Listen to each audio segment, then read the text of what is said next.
Let me preface by saying I respect and couldn't respect more what you do as a police department, what the fire department does, what Public Works does, what everybody does in keeping us safe. I couldn't possibly respect it more. Yet, when I'm reading this and all the stuff that I've been reading over the past 2 months as we dug deeper into this, it's like the Olympics with how many hurdles there are. And we all get emails every day, and I don't know the exact number, but it's gotta be 80% or more of them have to do with traffic safety. And to me, we need to figure out a way to make things more flexible. I understand that we do have to operate within the PennDOT parameters, and in my legal career, I dealt with PennDOT. They're not easy. There's good people there, but there's rules, and no one wants to change rules drastically, and quite frankly, I think many of them have to be changed. But the thing I hear the most from residents is it going to take a kid dying? Is it going to take an old man being run over before we're going to do something about it? And I don't like that a lot of the times our answer is basically, not in these exact words, but yeah. Because that's the way I hear the rules. That's the way I read these rules. And I may not be the smartest guy in the room, but I know I'm not an idiot. And to me, the way that we respond to our residents as a collective group is as if they're not intelligent enough to realize that there's something we could do. There are things we can do. And I don't have all the answers. And maybe I just have all the questions.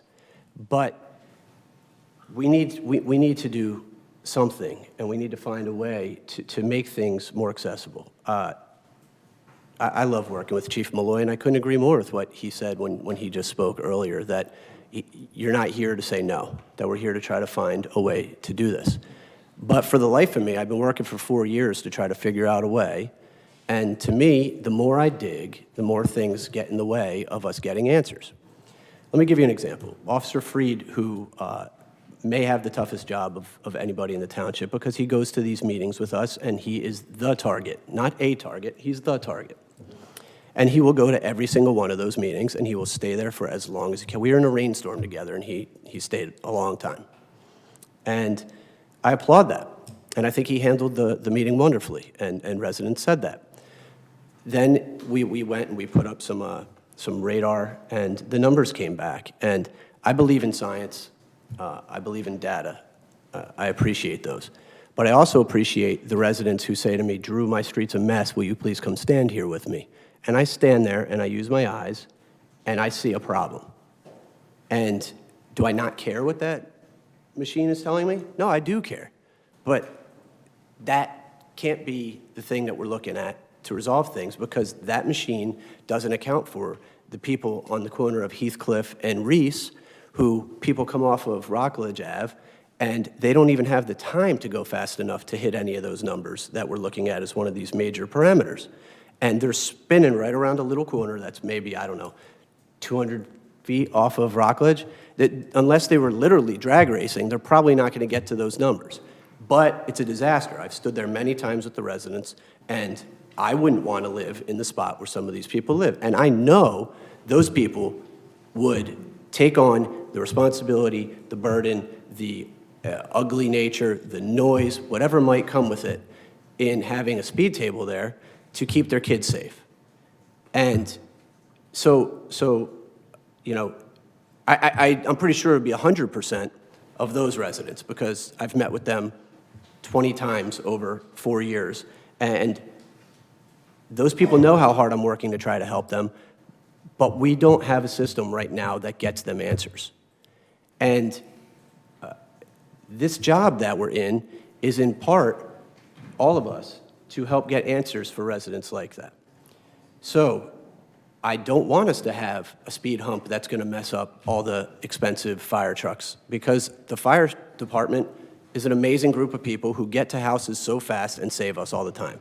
So I don't want something that's going to mess up their doing their job. And I don't want the snow plowing issue to be a problem where we can't plow, or we have to repave and incur additional costs, which, by the way, I am in favor of us increasing by a tremendous amount the money that's allocated in our budget towards traffic safety, even if it does cut away some other services in here, because it's the #1 thing we hear about, and our job is to represent the residents. So I don't have the answers, and I may have just said some things that appear really obvious, but these are my concerns.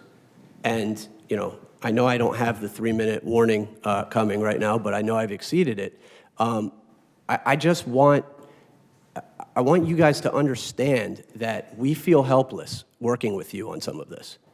And it's not because we don't respect you or want to hear you out, but I don't want to feel helpless, because I know that if I feel helpless and someone that lives 6 minutes away from me feels helpless with this stuff is going on, that they're feeling helpless at all these times of day, every time their kids go out to play. And to me, we need answers. Now, I'm all the way on the other side of town from where we sit right now, the ward I represent. And I know there's different scenarios that I face as the commissioner in Ward 3 than someone may in Ward 15.